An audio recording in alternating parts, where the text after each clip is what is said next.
அருட்பெரும் ஜோதி அருட்பெரும் ஜோதி தனிப்பெரும் கருணை அருட்பெரும் ஜோதி. வான் கலந்த மாணிக்க வாசகனின் வாசகத்தை நான் கலந்து பாடுங்கால் நற்கருப்பன் சாற்றினிலே தேன் கலந்து பால் கலந்து செழுங்கனி தீஞ்சுவை கலந்து என் ஊன் கலந்து உயிர் கலந்து ஓட்டாமல் இனிப்பதுவே. கனியிட ஏறிய சுளையும் முற்றல் களையிட ஏறிய சாரும் பனிமலர் ஏறிய தேனும் காய்ச்சி பாகிட ஏறிய சுவையும் நனிப்பசு பொழியும் பாலும் தென்னை நல்கிய குளிரில நீரும் இனிமை என்பேன் எனினும் தமிழை என்னுயிர் என்பேன் கண்டீர். முச்சங்கம் கூட்டி முதுபுலவர் தமி கூட்டி அச்சங்கத்துள்ளே அளப்பரிய பொருள் கூட்டி சொற்சங்கமாக சுவை மிகுந்த கவி கூட்டி அற்புதங்களெல்லாம் படைத்த பெருமாட்டி வேண்டுகின்ற போதெல்லாம் விளைகின்ற நித்திலம் தூண்டுகின்ற போதெல்லாம் சுரக்கின்ற அன்னை தமிழே. பிறந்து சிறந்த மொழிகளிலே சிறந்து பிறந்த என் தாய் தமிழே. நான் இறந்து பிறந்தாலும் நீயே என் நாவில் நடமாட வேண்டும். எல்லாம் வல்ல இறைவனின் திருவடிகளை மனமொழிமைகளால் போற்றி பணிந்து வணங்கி என் உரையை தொடங்குகின்றேன். இன்றைக்கு நாம் இந்த வள்ளலார் தெய்வீக நிலையத்திலே சிந்திக்க எடுத்துக்கொண்டிருக்கக்கூடிய தலைப்பு 56வது அதிகாரம் கொடுங்கோன்மை.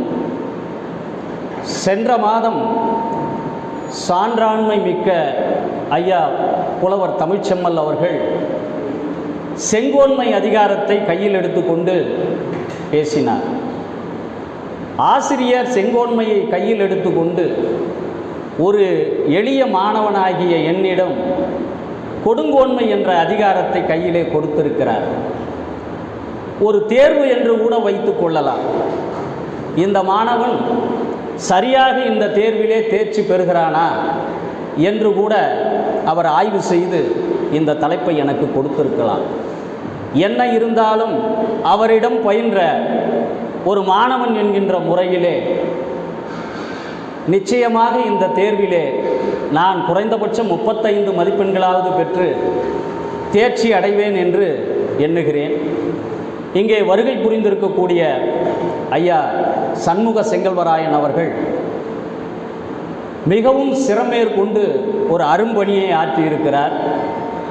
வாட்ஸ்அப் புலனத்தின் வழியாக அனைவருக்கும் இந்த நிகழ்ச்சி குறித்து தகவல்கள் அனுப்பி இன்றைக்கு இந்த நிகழ்விலே வந்து கலந்து கொண்டு சிறப்பித்தமைக்கு அவருடைய திருவடிகளுக்கு நான் என் மனமார்ந்த நன்றியை தெரிவித்துக் கொள்கிறேன். இங்கே வருகை புரிந்திருக்கக்கூடிய சிவனடியார்களுக்கும் சன்மார்க்க அன்பர்களுக்கும் என்னுடைய நன்றியை உரித்தாக்கிக் கொள்கிறேன்.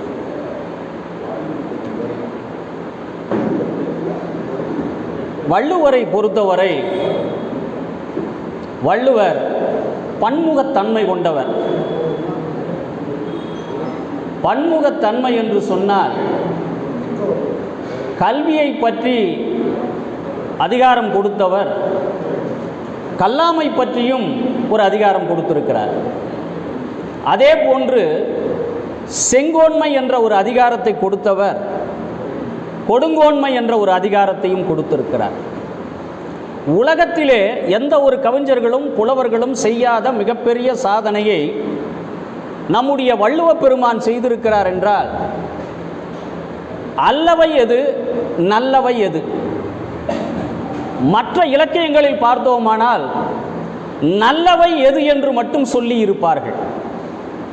அல்லவை தீயவை எது என்று சொல்லி இருக்க மாட்டார்கள். அந்த தீயவையினால் நமக்கு ஏற்படக்கூடிய கேடுகள் என்ன என்பதை பற்றி உலகிலேயே சொன்ன ஒரு முதல் புலவன் கவிஞன் யார் என்றால் நம்முடைய வள்ளுவ பெருந்தகை ஒருவர்தான். அருமையான ஒரு விஷயங்களை நமக்கு கொடுத்திருக்கிறார். கல்வியை கொடுத்தார், கல்லாமையும் கொடுத்தார், செங்கோன்மையை கொடுத்தார், கொடுங்கோன்மையும் கொடுத்தார். வள்ளுவரை நாம் ஏன் பிடித்து இன்றைக்கு ஒரு மிக உயர்ந்த இடத்திலே வைத்திருக்கிறோம் என்றால் அதற்கு ஒரு முதல் உதாரணத்தை சொல்கிறேன். டிசம்பர் மாதம் 26, 2004.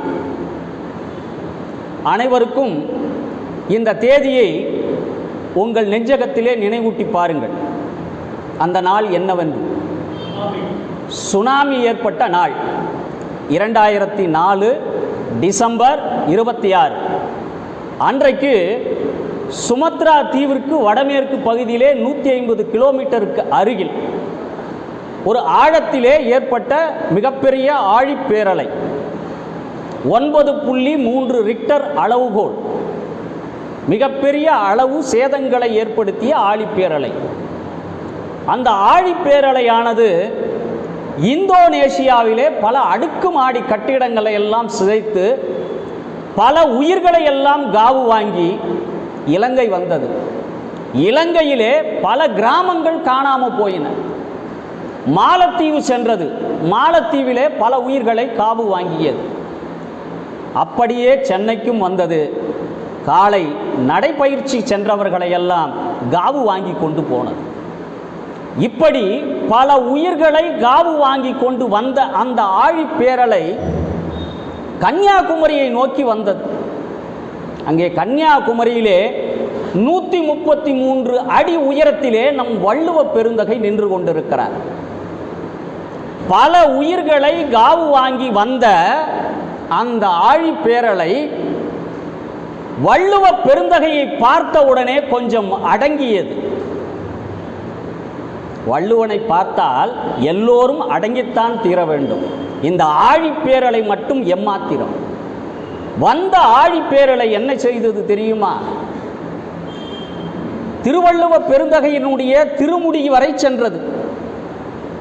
அந்த திருமுடிக்கு சென்று நம் ஆலயத்திற்கு குடமுழக்கு விழா நடத்துவதை போன்று அந்த வள்ளுவ பெருந்தகைக்கு குடமுழுக்கு விழா நடத்தி அவருடைய பாதம் வரை வந்து சென்று தான் செய்த பாவங்களுக்கெல்லாம் பாவ மன்னிப்பு கேட்டு சென்றது அந்த ஆழிப்பேரலை. காரணம், தனக்கு உவமை இல்லாதான் தாழ் சேர்ந்தார் கல்லால் மனக்கவலை மாற்றல் அரிது என்று சொன்னவர் வள்ளுவர். எவ்வளவு பெரிய பாவங்களை சேர்த்து இத்தனை உயிர்களை கொடூரமாக கொன்று வந்த அந்த ஆழிப்பேரலை யாரிடம் வந்து நின்று பாவ மன்னிப்பு கேட்டது என்றால், உலகத்துக்கே ஒரு பொது மறை தந்த நம்முடைய வள்ளுவரின் காலடி தொட்டு விலகி சென்றது.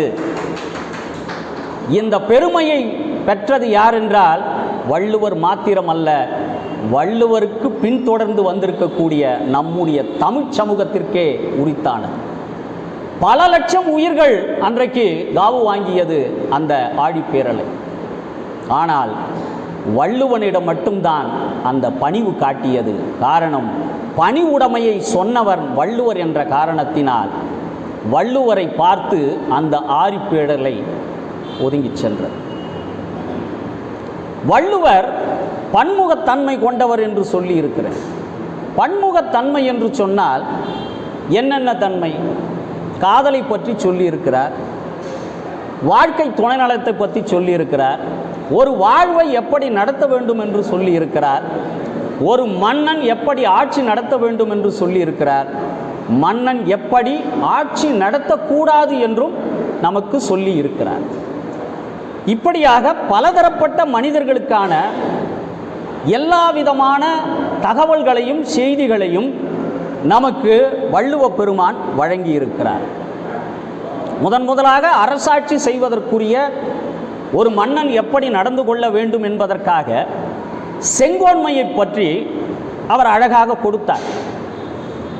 பிறகு ஒரு மன்னன் எப்படியெல்லாம் ஆட்சி நடத்தக்கூடாது என்பதற்காக 56வது அதிகாரம் கொடுங்கோன்மையை கொடுத்திருக்கிறார்.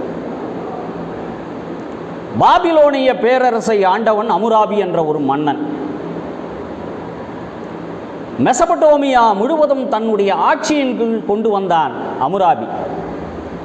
அந்த அமுராபி என்பவன் 42 ஆண்டு காலம் ஆட்சி செய்தான். கிமு 1792 1750 கிமு என்று சொல்கின்ற பொழுது முன்னாலே வரக்கூடியது 1750, பின்னொட்டு வருவது 1792. சற்றேறக்குறைய 42 ஆண்டு காலம் ஆட்சி செய்தான். அவன்தான் முதலாக 1754 ஒரு அரசியல் அமைப்பு சட்டத்தை உருவாக்குகிறான். 2000 ஆண்டுகளுக்கு முன்னால் வள்ளுவ பெருந்தகை ஒரு நாட்டை எப்படி ஆள வேண்டும் என்பதற்கான வரையறை கொடுத்தார். அப்படி அமுராபி மெசபடோமியாவை ஆண்ட பாபிலோனியாவை ஆண்ட அந்த மன்னன் 282 சட்டங்களை உருவாக்கினான். முதலாக ஒரு நாட்டை எப்படி ஆள வேண்டும், நாட்டினுடைய குடிமக்களுக்கு என்னென்ன சட்டங்கள் கொடுக்கப்பட வேண்டும் என்பதை முதலாக வரையறை செய்தவன் அமுராபி என்ற ஒரு மன்னன். அப்போ அந்த சட்டங்களை என்ன செய்தான் என்றால், பேசால்ட் என்று சொல்லப்படுகின்ற ஒரு பாறை, 4 டன் எடை கொண்ட அந்த பாறையிலே கல்வெட்டிலே செதுக்கி வைத்தான். அந்த செதுக்கி வைக்கப்பட்ட கல்வெட்டு இன்றைக்கும் பிரான்ஸ் பாரிஸிலே இருக்கக்கூடிய அருங்காட்சியகத்திலே இன்றைக்கும் வரை பாதுகாக்கப்பட்டு கொண்டிருக்கிறது. இதுதான் முதலாக ஒரு அரசியல் அமைப்பு சட்டத்தை உருவாக்கிய ஒரு மன்னன் அமுராபி. அவருக்கு பின்னால் நெபுகத்நேசர் என்று ஒரு மன்னன் வந்தான். இந்த அரசியல் அமைப்பு சட்டத்திலே மிகவும் குறிப்பிடத்தகுந்த விஷயம் என்னவென்றால், கண்ணுக்கு கண், பல்லுக்கு பல். ஒருவன் இன்னொருவன் கண்ணை எடுத்து விட்டானால் அவனுடைய கண்ணை மறுபடியும் பறிக்க வேண்டும் என்கின்ற ஒரு சட்டம். பல்ல உடைச்சிட்டான்னா அவனுடைய பல்ல திரும்ப உடைக்கணுன்ற சட்டம். இப்படியான சட்டம் முதலாக கொண்டு வரப்பட்டது அமுராபியினுடைய காலம், கிமு காலத்திலே.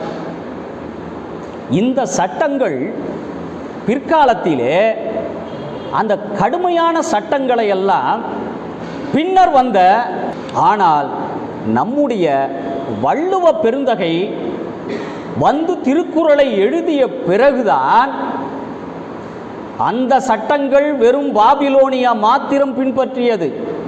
ஆனால் வள்ளுவர் எழுதிய இந்த திருக்குறள் தான் உலகமே பின்பற்றக்கூடிய அளவிற்கான ஒரு சட்டத்தை கொடுத்தவர் நம்முடைய திருவள்ளுவர். இந்த சட்டம் எந்த நாட்டிற்கும் பொருந்தும், எல்லாருக்கும் பொருந்தும். இதில் ஆண் பெண் பேதமின்றி எல்லோருக்கும் பொருந்தக்கூடிய ஒரு சட்ட வரையறையை அரசியல் என்ற அதிகாரத்திற்குள் நம்முடைய வள்ளுவர் கொடுத்திருக்கிறார். இது எந்த நாட்டில் இருக்கக்கூடிய மொழி தெரியாத ஒரு மனிதனாக இருந்தாலும் அவனுடைய தாய்மொழியில் மொழிபெயர்த்து இதை படித்தானால் இவ்வளவு உயர்ந்த ஒரு மனிதர் நம் தமிழ் சமூகத்திலே தோன்றியிருக்கிறார் என்றால், நாம் எவ்வளவு பிறவி பயனை அடைந்திருந்தால் இவ்வளவு உலக பொதுமறை தந்த வள்ளுவரை பெற்ற சமூகமாக நாம் வாழ்கிறோம் என்றால், இதை விட ஒரு பெருமை நம் சமூகத்திற்கு வேறு எதுவும் கிடையாது. நமக்கான வழிகாட்டி, நமக்கான வேதம், நமக்கான ஒரு புத்தகம் எதுவென்றால் திருக்குறள் ஒன்று போதும். நம்முடைய முகவரி எது என்று யார் கேட்டாலும், உனக்கான நூல் எது என்று கேட்டாலும், இஸ்லாமியர்களை கேட்டால் குர்ஆன் என்று சொல்வார்கள், கிறிஸ்துவர்களை கேட்டால் பைபிள் என்று சொல்வார்கள், சீக்கியர்களை கேட்டால் குரு கிரந்த் என்று சொல்வார்கள். ஆனால் தமிழனை கேட்டால் உனக்கு எது வேத நூல் என்றால் திருக்குறள் ஒன்றுதான் நமக்கு வேத நூல் என்று நாம் சொல்லிடுவோம்.